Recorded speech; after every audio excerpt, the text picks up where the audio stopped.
Olá, eu sou o professor Luiz Fernando Kitajima, da disciplina de Avaliação de Impactos Ambientais do curso de Gestão Ambiental da Faculdade da Confederação Nacional da Agricultura. Bem-vindos à nossa sexta aula da disciplina, em que trataremos da questão dos riscos ambientais. Ocorre que, dentro da avaliação de impactos ambientais, muitos impactos podem estar associados à questão do risco. E por isso, conhecer os riscos e gerenciá-los é algo tão importante que, inclusive, consta, muitas vezes, de exigência de vários estudos de impacto ambiental do seu respectivo relatório.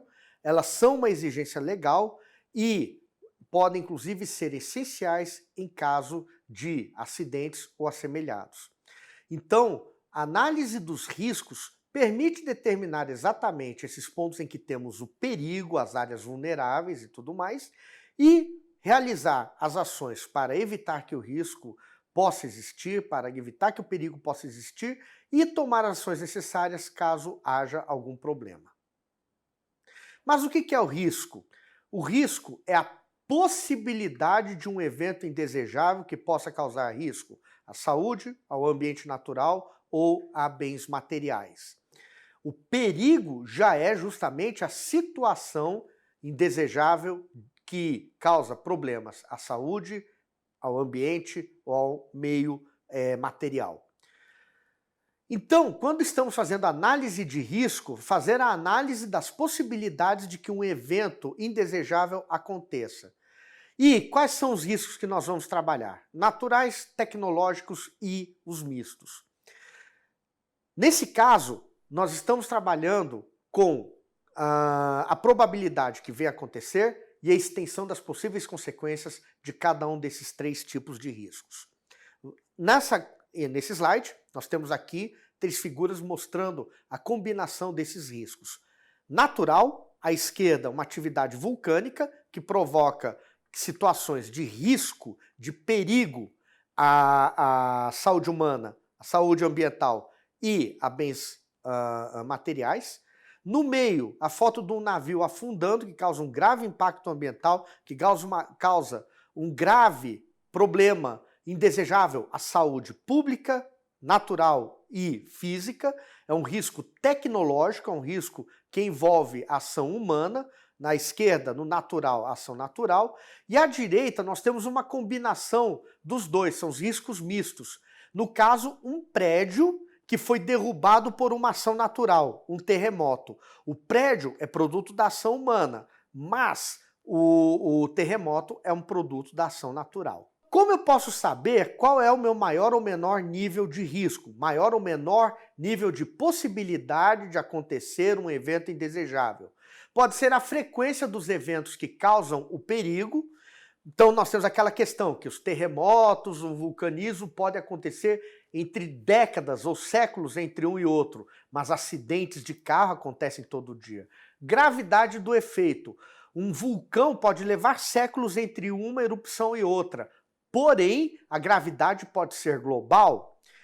E é bom lembrar que, como consequência, se temos eventos graves e com alta frequência, assim sendo, o risco torna-se muito maior. A possibilidade de um grave problema é maior se eu tiver uma frequência muito alta de eventos de muita gravidade.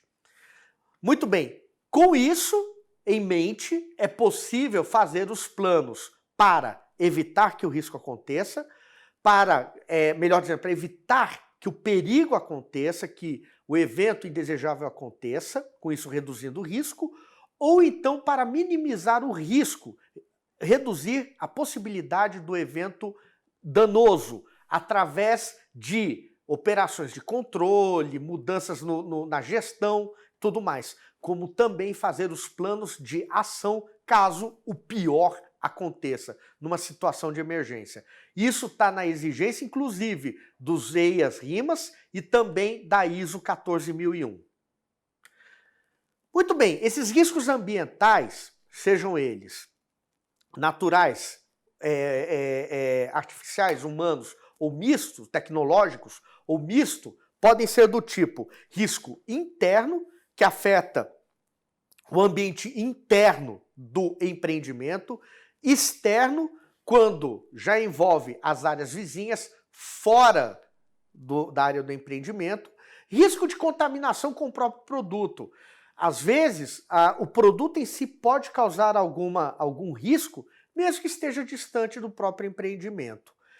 E os riscos relacionados com a imagem institucional, ou seja, possibilidade de um evento danoso que, além de causar problemas à saúde humana, ambiental, ao meio material, pode também afetar a imagem da empresa.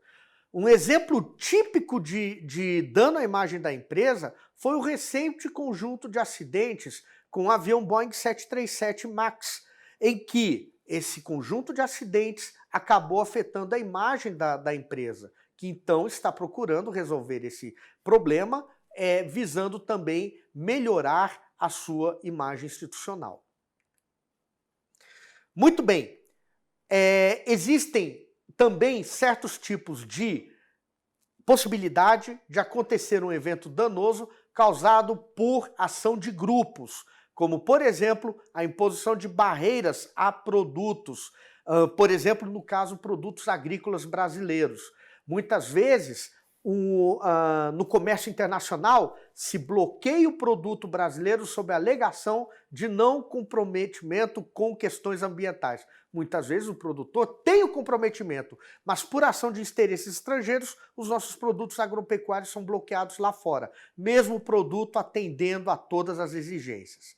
Então, é importante que seja reduzido esses riscos, essa possibilidade de ocorrência do dano, através de auditorias, que são visitas feitas por órgãos competentes, que não podem ser proibidas de jeito nenhum de acessar a instituição para poder verificar se o empreendimento está de acordo com a lei e controla os riscos, tratamento de resíduos, como, por exemplo, controle de resíduos sólidos, líquidos e gasosos, uso de tecnologias limpas que não tenham emissões e também a cobertura em relação a riscos como seguros, que permitem à empresa garantir cobertura financeira mesmo em caso de que o perigo que pode acontecer, que é o risco, venha a acontecer.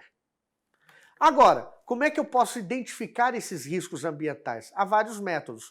Um é pela coleta de informações sobre o empreendimento para, a partir disso, identificar os pontos fracos e os pontos de perigo. Uma delas é o brainstorming, que é uma discussão com a equipe multidisciplinar do empreendimento, ou seja, uma equipe multidisciplinar é formada, recebe-se todos os dados necessários da organização do empreendimento e é feita uma discussão aberta para poder identificar esses riscos. Existe também um método chamado Delphi, que usa questionários especializados para poder chegar ao consenso na identificação dos riscos existentes. Tem também uma análise chamada SWOT, que em inglês são as iniciais de força, fraqueza, oportunidade e ameaça. Então, é estudado aquilo que é os pontos fortes da instituição, ou do empreendimento, os pontos fracos, o que pode gerar oportunidades a partir disso e quais são as ameaças que podem pesar sobre a organização e empreendimento. E, com isso, juntando todos esses dados, poder-se chegar a uma identificação dos riscos que pesam, a partir seja das fraquezas ou até mesmo que a força pode acabar abrindo espaço para um perigo, a fraqueza idem, as oportunidades também e as ameaças aumentá-las ainda mais. E, claro, podem ser feitas também entrevistas com especialistas do ramo. Muito bem, temos também as técnicas de coleta de informação. Afinal de contas, como é que eu vou saber o risco se eu não sei informação? Análise de causa raiz. Na coleta de informação, coletar a informação que identifica o problema e as causas desse problema, desse perigo. Daí, análise de causa raiz, a causa do problema, a raiz do problema, a raiz do perigo. Revisão de documentação do projeto, estuda-se o projeto para se localizar os pontos em que tem perigo.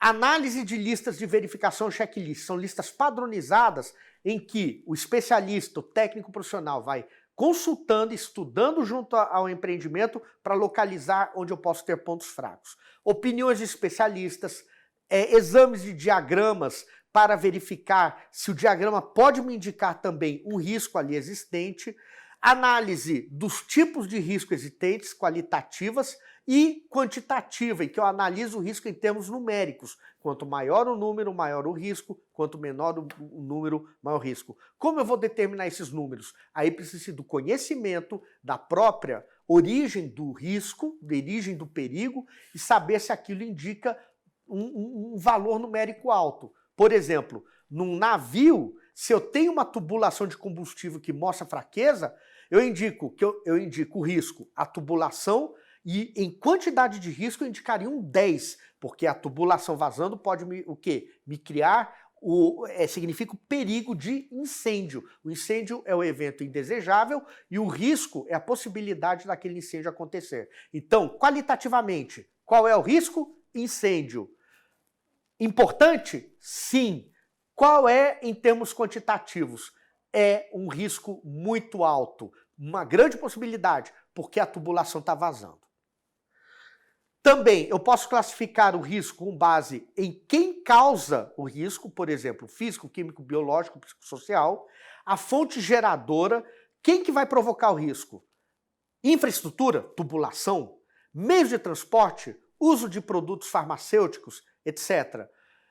E quem é que vai sofrer o risco? Saúde humana, ecossistema ou meios materiais ou as finanças? Então, com tudo isso, permite-se mapear, ou seja, elencar quais são os perigos, qual o risco associado a cada um, ou seja, qual a possibilidade, e como eu posso fazer para poder, e quem é que vai ser afetado pelo risco, ou seja, sei qual o risco, sua possibilidade, e quem é que vai sofrer com aquele risco. Muito bem, e aí na prevenção, faça um plano de gerenciamento de riscos. Conhecendo os perigos e os respectivos riscos, eu faço um plano de gerenciamento em que eu procuro determinar como eu vou agir em caso de um acidente. É bom lembrar que primeiro deve-se procurar mexer na estrutura do empreendimento para garantir que aquele risco não aconteça ou seja neutralizado. Mas ainda assim é importante criar planos para determinar o que eu devo fazer caso o pior aconteça. É o plano de gerenciamento de riscos e os planos de atendimentos a emergências. Esses PGRs e os planos de atendimento de emergência muitas vezes podem ser exigidos durante a fase de licenciamento. Então fiquem atentos quanto a isso. O órgão licenciador pode pedir um PGR, pode pedir um plano. E esses planos são importantes porque muitos acidentes graves poderiam ter sido evitados ou diminuídos se houvesse uma ação rápida, né? Então, nesse caso, nós podemos, com esses planos, minimizar o pior caso ele aconteça. Basicamente é isso. Agradeço a atenção de todos e espero vocês na próxima aula. Muito obrigado pela atenção.